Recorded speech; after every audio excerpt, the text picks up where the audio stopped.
Buenas tardes a todas y todos. Es un gusto recibirlos en este viernes de arte y cultura con el proyecto El arte del dibujo y el modelado en su segunda temporada, actividad impulsada por la Secretaría de Difusión Cultural y la Secretaría Académica a través de la Jefatura del Colegio de Dibujo y Modelado. A nombre de la bióloga María Dolores Valle Martínez, directora general de la Escuela Nacional Preparatoria, les damos la más cordial bienvenida en este evento académico. Los invitamos a que nos realicen un comentario en el chat que se encuentra en la parte de abajo con el hashtag CulturaENP. También los invitamos a que se suscriban al canal de YouTube de la Secretaría de Difusión Cultural. El día de hoy para mí es un gusto presentarles a alguien que admiro mucho y se trata del profesor Eumir Roel Antonio Solís. Pero antes de dejarle la palabra al profesor Eumir, me gustaría leer una breve reseña de su trayectoria académica. El profesor Eumir Roel Antonio Solís cuenta con una antigüedad de más de 10 años como docente de italiano. Entre los más recientes trabajos, además de la docencia, se encuentran publicaciones tales como coautor de la Guía Cuaderno de Trabajo de Italiano 2, coordinador y coautor de la Guía Cuaderno de Trabajo de Italiano 1, traducción de los libros La Tierra y sus ondas y La Edad de la Tierra, ambos del español al italiano, de un manual de experimentos de la serie Experimentos simples para entender una Tierra complicada, proyecto en conjunto con el Centro de Geociencias de la UNAM. Publicó el artículo Dante, autor y protagonista de la cultura en Occidente, para la revista cultural Voces de Papel en 2021.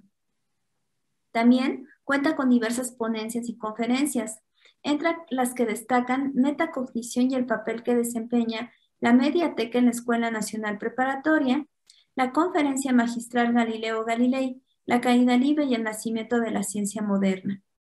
Ha sido organizador y ponente en el ciclo de conferencias en conmemoración virtual del 70º aniversario de la muerte de Dante Alighieri en la Escuela Nacional Preparatoria.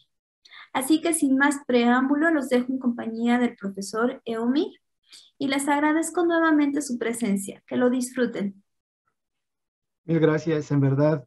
Eh, Tengo que agradecer a cada una de las personas que hacen posible este tipo de actividades, empezando por nuestra directora, claro está, y bueno, claro, a todas las autoridades, pero en este caso, en este momento, un agradecimiento muy especial para usted, profesora Mónica, jefa del Colegio de Dibujo y Modelado. En verdad es un honor compartir con los alumnos y con los profesores y con toda la comunidad de la Nacional Preparatoria este pequeño estudio que tenemos acerca de este personaje tan importante que es Leonardo da Vinci, ¿no? Entonces, pues bueno, una vez agradeciendo a todos ustedes por haberse conectado, por estar acompañándonos, pues sin más ni más, empecemos esta ponencia.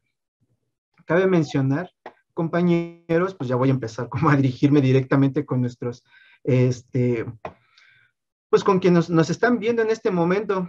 Eh, sí me gustaría muchísimo decirles, comentarles, explicarles que, pues bueno, a pesar de que en este momento voy a empezar yo como a tomar la batuta, somos la maestra Mónica Edith y un servidor quienes preparamos esta plática para todos ustedes.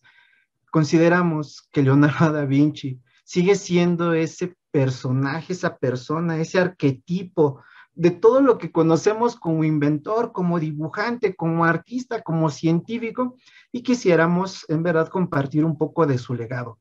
Bueno, poco antes de empezar, y empezar ya directamente en materia, vamos a dar unos pequeños datos biográficos, ¿no? Así también es importante. Yo sé que para muchos ha de ser como, caray, la historia, pero les aseguro que es totalmente relevante en este caso porque dicen por ahí, y es un dicho muy antiguo, nada nace de la nada. Siempre hay unos antecedentes y estos antecedentes, por supuesto que tienen que ver con la historia. Entonces, bueno, empezamos leyendo esta lámina. Dice que para empezar, el nombre completo de lo que hoy conocemos únicamente como Leonardo da Vinci es Leonardo di Ser Piero da Vinci. Vinci es una provincia de Italia y nació un 15 de abril de 1452. Muere en Francia el 2 de mayo de 1519. Ya les había comentado que es el arquetipo, ¿no? O sea, la figura por antonomasia del pintor, del dibujante, del inventor, del anatomista, del músico, del filósofo y del artista del Renacimiento. Dato curioso, yo un poquito más hacia esta época tan contemporánea, donde estamos como muy dados a conocer algunos datos curiosos de personajes importantes en la historia de la humanidad. Bueno, recientemente el canal CNN consideró la obra de Leonardo da Vinci una de las dos, bueno, más bien dos de sus pinturas dentro de las 10 obras más hermosas del mundo. O sea, seguramente vamos a dimensionar eso, ¿no? Se dice sencillo, pero que el que una persona tenga dos obras dentro de las 10 más conocidas, más hermosas, en verdad, por demás decirles a ustedes, googleenlo. Son cosas que nos provocan el seguir hablando de Leonardo, ¿no? Vamos a centrarnos un poco antes de continuar, en que nuestra finalidad va a ser llegar a una de las obras más importantes, y esta obra es La Última Cena, o en italiano, Il Cenacolo.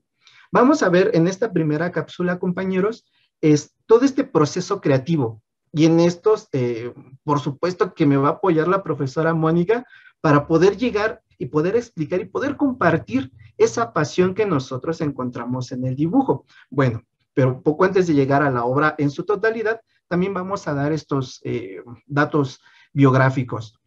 Esta obra, que se llama La Última Cena, se encuentra en el convento de Santa María delle Grazie, en Milán, Italia. El fresco fue probablemente realizado entre 1495 y 1497, pero sí hay algunos estudiosos que datan también la creación y digamos que los últimos trazos hacia 1498. Podemos entonces mínimamente entender 3 años de constante trabajo en una sola obra. Y pues bueno, un poquito como siempre en Italia va a ser importante el contexto político, ¿no? Se le considera su gran obra maestra, obviamente, de Leonardo, durante la época de los Sforza, obra encargada por Ludovico el Moro, duque de Milán. Y pues bueno, dado con este mínimo contexto histórico, hasta social, pues pasemos un poquito ya a los antecedentes, ¿no? ¿Por qué es tan importante? ¿Por qué es tan relevante Leonardo da Vinci? Pues bueno, en este momento vamos a hacer una breve consideración de la pintura y del dibujo pre-renacentista. Para poder entender un poco más la idea renacentista, sí es necesario leer algunos de los textos que dejó Leonardo. Dice, y se los voy a leer en italiano porque pues al final es uno de los motivos por los cuales algunas personas decidimos estudiar italiano, para poder leer y entender a estos grandes pensadores, filósofos, científicos en su lengua original. Dice, la meccanica è il paradiso della matematica, perché qui se ne possono cogliere i frutti. Non c'è certezza nella scienza se la matematica non può esservi applicata o se non vi è comunque in relazione. Y con esto, en verdad, ahorita se los voy a traducir, por supuesto, pero lo que está diciendo es prácticamente el parteaguas del pensamiento medieval con el pensamiento renacentista, claro, con sus matices. Dice aquí que la matemática perdón, que la mecánica es el paraíso de las matemáticas. Otra vez, la mecánica es el paraíso de las matemáticas, porque aquí es donde se pueden recoger los frutos del estudio matemático. No hay certeza en la ciencia si la matemática no puede estar aplicada en lo que se está haciendo, ¿no? De manera científica. Entonces, es ahí donde ya empezamos un poco este trabajo meticuloso de Leonardo. Vamos a la siguiente diapositiva. Y por favor, profesora Mónica, si nos gusta un poquito dar esta apreciación de un profesor de dibujo, de estos primeros dibujos de una Biblia que se le llama la Biblia de los Cruzados, más o menos pintada por ahí del año 1000. Pues a mí me parece muy interesante esta imagen porque vemos que son imágenes sumamente planas y que son pues planos totalmente bidimensionales. Entonces, Principalmente se ve que es una temática religiosa, entonces creo que una de las tantas aportaciones de Leonardo da Vinci es que él rompe dentro de este contexto, rompe con todo estos antecedentes que se venían manejando. Entonces vamos a ver un poquito más adelante la importancia ya de su obra y cómo él va poco a poco aportando diferentes elementos que resultan pues sumamente interesantes. Mil gracias. Y además del primer impacto, del primer momento, mejores palabras yo no hubiera escogido, de un dibujo bidimensional. Eso les aseguro. Esto fue creado por grandes artistas, no es que fuera cualquier persona quienes podían tener los primeros manuscritos de la Biblia. Entonces vemos, tal cual como nos explica la profesora, imágenes bidimensionales y además religiosas, que es hacia donde queremos llegar también como un hilo conductor de lo que plasma y de la ruptura con el pensamiento y la técnica medieval que ya se encuentra en Leonardo da Vinci. Esto les decía es hacia el año 1000. Aquí podemos encontrar algunas otras catedrales, algunas otras pinturas y pues bueno, así como nos lo expresaba la maestra Mónica, seguimos un poco en la era, en el momento en el que los grandes artistas pintan de manera bidimensional. Estos muros, estos frescos, los podemos encontrar en diferentes partes de Europa, pero sobre todo también contemplar y tener en cuenta que se hacen en la cuna del Renacimiento, que es Italia, que es Florencia, y vemos las fechas. Estamos hablando de 1350, 1480, 1450, 1495. Son todavía frescos o pinturas que no dan esa sensación de profundidad. Y pues bueno, eso nos lleva a ya por fin analizar esta parte creativa, ¿no? Dice aquí, ¿qué es lo que vamos a encontrar en el siguiente momento? La creación y la exhaustiva labor de qué? Del dibujo. Y les voy a leer otro de los textos de Leonardo da Vinci. Él llegó a escribir, i dettagli fanno la perfezione e la perfezione non è un dettaglio. Repito ahora en español, los detalles hacen la perfección. Y ya con eso vamos a entender mejor lo que en un momento nos va a explicar la profesora Mónica. Dice aquí otra vez, los detalles hacen la perfección y la perfección no es un detalle. Profesora. Muchas gracias, profesor. Y bueno, como lo comenta, entonces podríamos decir que Leonardo da Vinci fue un pionero en vincular las ciencias como las matemáticas, la filosofía, la anatomía, con el mundo de las imágenes. Leonardo da Vinci utilizaba el dibujo para conocer, para pensar y explicar todos los temas que lo rodeaban y que investigaba, ¿no? Comenzando desde el primer paso, que es la observación. Incluso dicen que analizaba algunos cadáveres y que los abría para observar cómo estaban los músculos, cómo estaba la estructura ósea y el funcionamiento de todos los órganos de los seres vivos.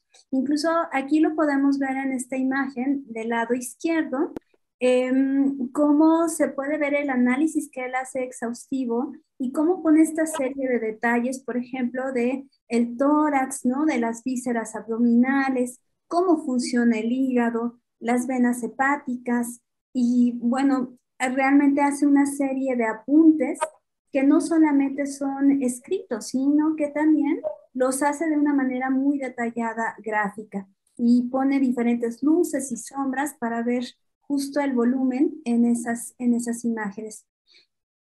Entonces vamos a ver que, bueno, hay que recordar que el dibujo no solamente funciona como una forma de observación, sino que también va a representar los aspectos que se pueden encontrar en la naturaleza y ya ahí toma el carácter de un lenguaje científico.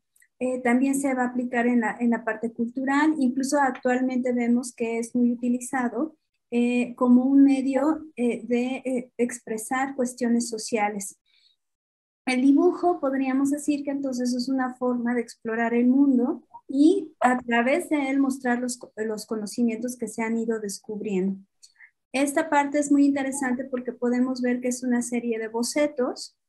Un boceto es un dibujo donde se van a trazar las líneas generales de las ideas que se quieren representar y que el dibujante, en este caso Leonardo da Vinci, quiere mostrar de manera muy clara para comprender cómo está funcionando o qué puede, cómo puede transferir esa imagen, esa idea que él tiene mediante el papel, ¿no? Incluso vamos a ver que del lado derecho vemos algunos estudios y bocetos que él hace de estas máquinas voladoras, ¿no? Entonces vemos cómo a través de estos pues dibujos rápidos nos está transfiriendo todas sus ideas que tenía de este conocimiento.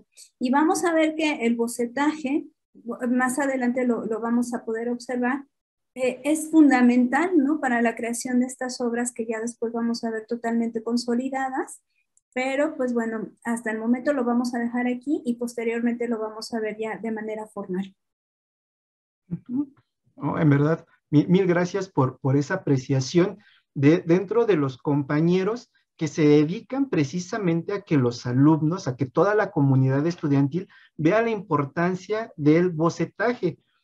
Miren, en verdad aquí tenemos, como bien nos menciona la profesora Mónica, cómo es que puede esto pasar de la anatomía, o sea, el lenguaje científico, la mecánica, otra vez lenguaje científico, y pasamos hacia la parte artística para poder llegar por fin hacia el análisis de lo que será la última cena.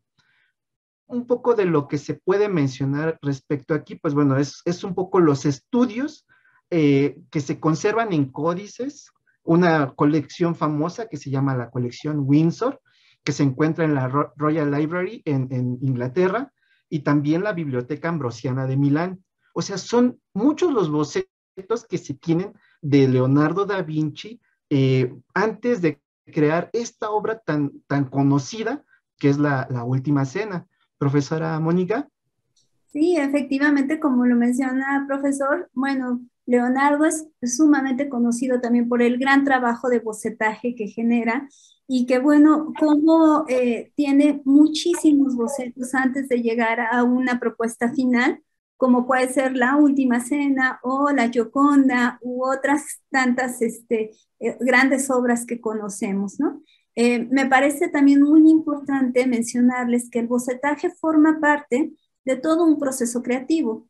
Es decir, a partir de esta reunión de toda la documentación que hace y después del análisis que genera a través de los bocetos, él puede estructurar mucho mejor lo que vamos a conocer como las últimas versiones de sus grandes obras maestras. Y vamos a ver que también aquí pues ya podemos ver incluso hasta la forma en cómo están acomodados los diferentes personajes, ¿no? ¿Qué expresiones tenían? Entonces, en esta parte es cuando el boceto se convierte en algo fundamental dentro de todo este gran proceso para generar esas obras. Así es, ¿no? El gran trabajo, no tan solo del detalle, sino también vemos en esta página lo matemático. Volvemos otra vez a los dichos o a la lectura que les hacía de cómo para Leonardo da Vinci las matemáticas juegan un papel fundamental para poder entender y para poder expresar y sobre todo, compañeros estudiantes, crear ese diálogo. Entonces, miren, esta es prácticamente nuestra última lámina de la sesión de hoy y pues bueno, aquí ya se empieza a ver un poquito más como la idea más cercana, más delimitada de la última cena. Ya se empiezan a crear algunos aspectos que pudiéramos encontrar casi hasta triangulares, que será una de las cosas que también son dignas de analizar dentro de la mística renacentista. Y pues bueno, todo para al final llegar al gran trabajo. Y pues bueno, con esto prácticamente por mi parte sería todo. Agradezco muchísimo el apoyo, la invitación, pero sobre todo la intervención de la profesora Mónica Villanueva. Seguiremos en una segunda cápsula explicando un poquito más esta obra y pues bueno, por mi parte sería todo, compañeros. Muy bien, pues yo creo que también es importante recordarles, profesor Eumir, que Leonardo da Vinci tenía muchísimas cualidades, ¿no? Pero que una de ellas era que era un hombre súper curioso. Y con ello, pues creo que se fomenta la investigación. Entonces, él no solamente tenía como preguntas acerca del mundo que lo rodeaba, sino que lo llevaba hasta extremos, ¿no? Entonces, así estudió el cuerpo humano, la tierra, las plantas, las estrellas, los planetas, bueno, era un amante absoluto del mundo natural, ¿no? Desde lo más pequeñito como hasta lo más grande y lo más propositivo. Entonces vamos a ver que gran parte de su vida la dedicó justo a transmitir todo ese conocimiento. Entonces eso es algo fascinante porque nosotros pensaríamos en Leonardo da Vinci totalmente vinculado hacia el mundo del arte, pero vamos a ver que no lo es, o sea que además de ser considerado en la parte artística, también hizo verdaderas aportaciones hacia el mundo de la ingeniería o de las matemáticas, ¿no? De la biología, etcétera. Entonces, bueno, este preámbulo que ahorita generamos a través de analizar algunos datos históricos de los bocetos, etcétera, forman parte del preámbulo de lo que va a anteceder al trabajo de la Última Cena y cómo lo consolidó en esta obra en específico, ¿no? Cómo se alejó de toda esta tradición medieval, que lo vimos en las primeras imágenes, y cómo él lo enriquece y va generando una serie de composiciones que tienen todo un lenguaje que nos va a transmitir un mensaje en específico. Así que, pues, no sé si quieras complementar algo más, pero me parece también, quisiera nada más reafirmar esto que comentaste de que van a ser algunos programas dedicados a Leonardo da Vinci, a su obra, y que, bueno, esta fue simplemente una introducción. Posteriormente vamos a ver ya más a detalle, ya de lleno la obra de Leonardo da Vinci. Entonces, no sé si quieras comentar algo más, profesor. Bueno, si acaso otra vez como remarcar esta unión tan bella y ese diálogo tan interesante entre el boceto, el dibujo y el futuro, ¿no? Este, yo creo que la conclusión que nos acaba de compartir es realmente palabra por palabra hasta dónde puede llegar este trabajo exhaustivo y el porqué de muchas materias que a lo mejor no todos en un primer momento entendemos de su trascendencia. Aquí estamos hablando de la trascendencia no tan solo de la biología, la matemática, la perspectiva, el fondo, el punto de fuga, tantas cosas que son tan apasionantes y que hablan de nosotros como humanos y sobre todo del legado de algunos grandes pensadores en la historia. Entonces, por mi parte, en verdad sería prácticamente todo. Sí me encantaría tener a los mismos compañeros que hoy nos hacen el honor de estar sintonizando, de estar viendo el video, pues que nos acompañen en el próximo video y que, pues bueno, veamos cómo es que todo ese sincretismo medieval, renacentista, místico, hermético, se plasma en esta obra final. Pues muchísimas gracias. Nuevamente le quiero dar un agradecimiento especial al profesor Eumir por su generosidad y entusiasmo para realizar esta charla de arte. También les dejamos la bibliografía, que nos parece que es muy interesante también compartirla con ustedes. Asimismo, les dejamos nuestros correos electrónicos por si ustedes quisieran tener esta presentación, nos mandan un mensaje y nosotros se las podemos compartir a través de correo electrónico. Les agradecemos mucho su presencia en esta interesante charla y los invitamos a que sigan el programa de actividades mismo que se encuentra publicado en el Boletín Informativo Cultural de la Escuela Nacional Preparatoria Epicentro número 30. Muchas gracias y hasta pronto.